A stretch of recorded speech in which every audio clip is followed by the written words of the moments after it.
దేవునికి స్తోత్రం. యేసుక్రీస్తు ప్రభు కృపాసంగ ప్రియ సహోదరి సహోదరులకు మన ప్రభువును ప్రియ రక్షకుడు మన విమోచకుడైన యేసుక్రీస్తు వారి నామంలో మీ అందరికీ శుభాభివందనాలు తెలియజేస్తున్నాను. దేవుని బిడ్డలు అందరూ బాగున్నారండి. మరి దేవుడు మనకిచ్చిన ఈ ఉదయకాల సమయమును బట్టి పరిశుద్ధ గ్రంథం నుండి 109వ కీర్తన 21వ చరణాన్ని చదువుకుని కొద్ది నిమిషాల వాక్యాన్ని ధ్యానించుకుందాం. యెహోవా ప్రభువా, నీ నామమును బట్టి నాకు సహాయము చేయము.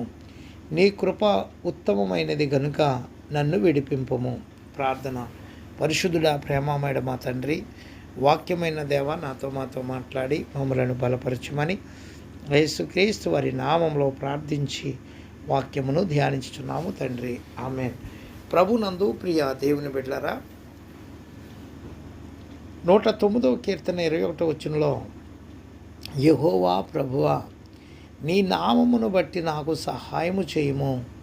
నీ కృప ఉత్తమమైనది కనుక నన్ను విడిపింపుము. ఏమండి, నీ కృప ఉత్తమమైనది, ఏమండి గొప్పది. ఆ గొప్ప కృప గురించి తెలియపరుస్తూ ఉన్నాడండి దేవుని బిడ్డలారా. ఆ గొప్ప కృప కొరకు, ఆ కృపతోటి నన్ను రక్షించుమని, నన్ను బలపరచుమని ఎంతగానో ప్రార్థిస్తూ ఉన్నాడు భక్తుడైనటువంటిది దావీదు గారు.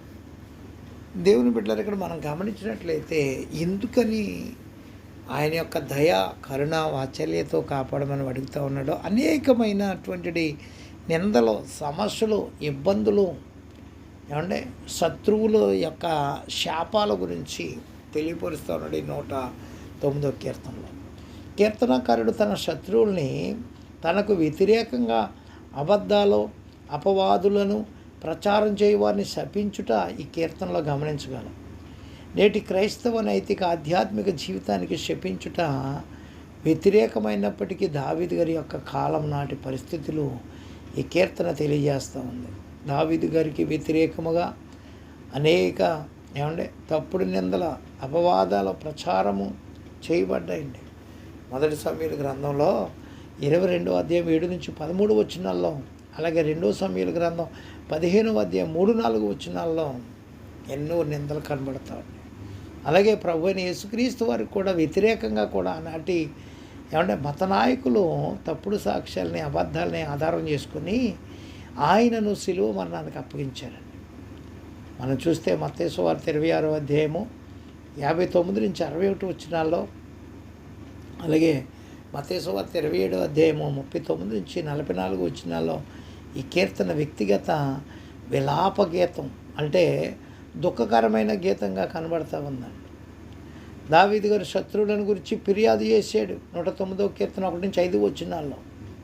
అందుకే తన స్తుతికి కారణభూతుడు దేవుడేనని దావీదు గారు విశ్వసించాడండి. ఏమంటే దేవుడే తన పైన వేయబడిన నిందల్ని తొలగించాడని, తన శత్రువుల బారి నుండి కాపాడగలడని విశ్వసించి దేవునికి మొర్రపెట్టాడండి. దేవుని బిడ్డలారా, నువ్వు దేవుని మీద విశ్వాసం ఉంచుతున్నావా? నీకు వచ్చిన నిందలను బట్టి, సమస్యలను బట్టి, ఇబ్బందులను బట్టి కృంగిపోతున్నావా? లేకపోతే దేవుని పైన విశ్వాసం ఉంచుతా ఉన్నావా? అపోస్తుడైన పౌలు గారు అంటాడు, ఆయన కొరింథీయులకు రాసిన పత్రికలో, నన్ను బలపరచువాని యందే నేను సమస్తము చేయగలను. మనుషులు నిన్ను బలహీనపరుస్తారు కానీ బలపరచరు నిన్ను. యోబు గారి సమస్యల్లో ఉంటే యోబు గారి యొక్క స్నేహితులు వచ్చి ఆదరించడం పోయి బాధించారండి. వాళ్ళు మాటలతో ఇంకా బాధ కలిగించారు. అందుకే ఆయన అంటాడు, మీరు ఆదరణకి కర్తలు కాదు, మీరు బాధలకి కర్తలు మీరు అని యోబు గారి యొక్క స్నేహితుల విషయంలో ఆయన మాట్లాడటం జరిగింది యోబు గ్రంథంలో. దేవుని బిడ్డలారా, మనుషులు ఎప్పుడూ కూడా బాధించేవారుగా ఉంటారండి, గాయాలు చేసేవారుగా ఉంటారు, ఇబ్బంది పరిచేవారుగా ఉంటారు. కానీ దేవుడు బలపరిచేవాడు. బలహీన సమయంలో ఆయన పక్క నుండి బలపరిచే దేవుడు ఆయన. అందుకనే ఆయన యందు విశ్వాసం ఉంచి మొర్ర పెట్టాలి. ఆయన యందు విశ్వాసం ఉంచి నా సమస్యల నుండి, నా ఇబ్బందుల నుండి, నా బాధల నుండి నన్ను విడిపించే నా దేవుడు నాతో ఉండగా నాకేమి కొద్దువ. అందుకే ఆసాపు గారు అంటాడు కీర్తన గ్రంథంలో, అయ్యా ఆకాశమందు నీవు నాకుండగా ఈ లోకంలో ఉంది నాకేది అక్కర్లేదంటాడు. దేవునికి స్తోత్రం కలుగును గాక. ఎంత విశ్వాసం అండి, ఎంత విశ్వాసం అండి. నీకు నాకు ఉందా విశ్వాసం? నీకు నాకు సమస్యలు ఇబ్బందులు వచ్చినప్పుడు ఎందుకు నన్ను దేవుడు విడిచిపెట్టేశాడు, ఎందుకు నన్ను దేవుడు మర్చిపోయాడు, ఎందుకు నన్ను దేవుడు పట్టించుకోవట్లేదు అనుకుంటూ ఉంటామే. దేవుని బిడ్డలారా గమనించండి, అవిశ్వాసులు మాట్లాడే మాటలు మాట్లాడొద్దు. విశ్వాసం కలిగి దేవుని మీద ఆధారపడండి. దేవుడు అద్భుత కార్యాలు చేసేవాడై ఉన్నాడైనా శూన్యంలో సృష్టిని కలిగించిన దేవుడు నీ పట్ల నా పట్ల ఇబ్బందులు వచ్చినప్పుడు దేవునికి మొరపెడితే విశ్వాసంతో దేవుడు చేయలేడా? నేను సర్వశరీరులకు దేవుడిని, నాకు అసాధ్యమైంది ఏమైనా ఉందా అని ఇర్మియా గ్రంథం 32:27 వచ్చిన ఆయన తెలియపరుస్తున్నాడే. ఇర్మియా గ్రంథం 33:3 నాకు మొరపెట్టు నేను నీకు ఉత్తరం ఇస్తానని తెలియజేస్తున్నాడే. ఈ వాగ్దానాలు ఏం చేస్తున్నావు? నువ్వు మర్చిపోతున్నావా? గుర్తుంచుకో.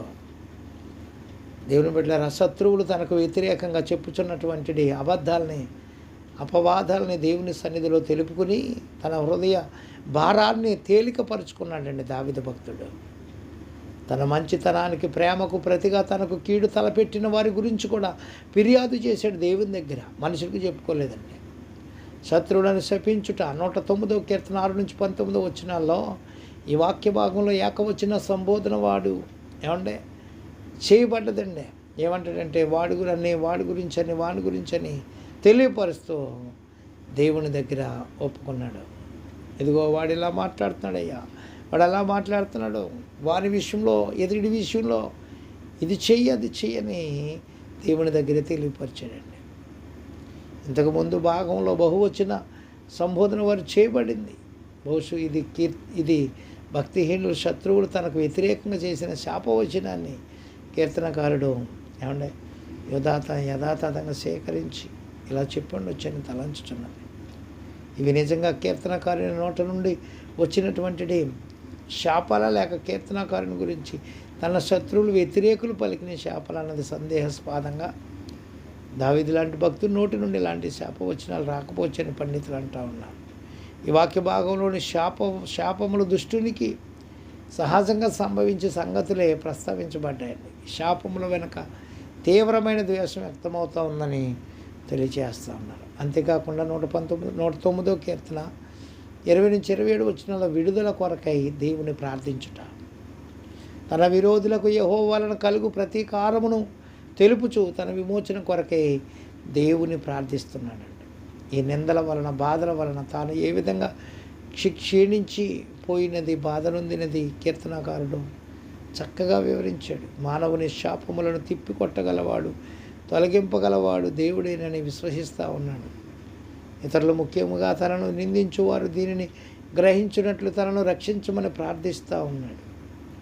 కృతజ్ఞతాస్తుతులు. శత్రువులు శపించుతున్నారు కానీ నీవు దీవించువాడవని 28వ వచనంలో తెలుపుటను బట్టి పైన తెలపబడిన శాపాలు 6-19 వచనంలో శత్రువులు పెట్టిన శాపములను జ్ఞాపకం చేస్తూ ఉన్నాడు. దరిద్రుని ప్రాణమును విమర్శకుల చేతిలో నుండి విమోచించువాడు దేవుడేనని కీర్తనాకారుడు గుర్తించి దేవునికి కృతజ్ఞతాస్తుతులు అర్పిస్తూ ఉన్నాడండి. దేవుని బిడ్డలారా, దేవాతి దేవుడు విడిపించువాడు, రక్షించువాడు, బలపరచువాడు, ఆదరించువాడు, ఆదుకునేవాడు గనక ఆయనకి నిత్యము మన స్తుతులు అర్పించేవారుగా ఉండాలి. మన సమస్యల నుండి విడుదల కలిగించు దేవుడు శక్తిమంతుడు, చాలినవాడని ప్రభునామంలో తెలియజేస్తూ ఈ మాటలు ముగిస్తాను. దేవుడి కొద్ది మాటలు మన వెనుకడిలో దీవించునుగాక. తండ్రి, కుమార, పరిశుద్ధ ఆత్మ త్రియేక దేవుని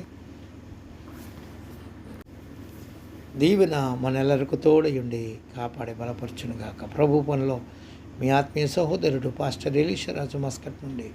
గాడ్ బ్లెస్ యు ఆల్.